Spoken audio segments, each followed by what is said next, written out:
Europe জুড়ে যখন জন্মহার কমছে তখন বড় সিদ্ধান্ত নিয়েছে ফ্রান্স। এখন থেকে সন্তান জন্মের পর শুধু মা নন, বাবাও পাবেন অতিরিক্ত বেতন সহ ছুটি।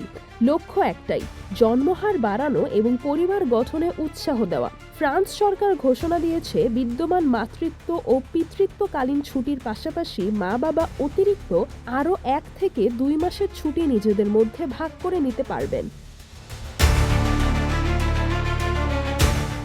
নতুন নিয়ম অনুযায়ী অতিরিক্ত ছুটির প্রথম মাসে মূল বেতনের 70% এবং দ্বিতীয় মাসে 60% পাবেন অভিভাবকরা।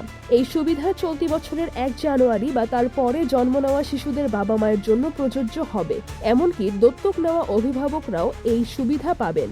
এর আগে ফ্রান্সে প্রথম সন্তানের ক্ষেত্রে মায়েরা প্রায় 4 মাসের বেতন সহ ছুটি এবং বাবারা 28 দিনের ছুটি পেতেন। নতুন নীতির মাধ্যমে সেই সুবিধা আরও বাড়ানো হলো। কেন এই সিদ্ধান্ত? কারণ ফ্রান্সে জন্মহার এখন ইতিহাসের সবচেয়ে বড় সংকটের মুখে।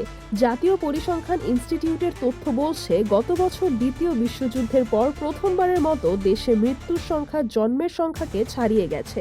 প্রেসিডেন্ট এমানুয়েল ম্যাক্রো আগেই বলেছিলেন, দেশের জনমিতিক সংকট মোকাবিলায় পরিবারকে আরও সহায়তা দেওয়া প্রয়োজন।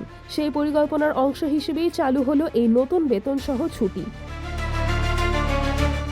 তবে সবাই এই উদ্যোগে সন্তুষ্ট নন। নারী অধিকার কর্মীদের মতে এই সংস্কার এখনো যথেষ্ট নয়। তাদের আশঙ্কা, বেশি আয়কারী নয় বরং কম আয়কারী অভিভাবকই অতিরিক্ত ছুটি নেবেন।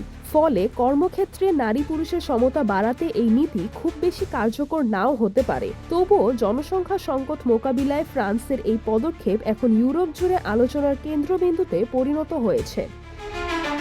সিজরাতুল আভা, দৈনিক আমার বাংলাদেশ।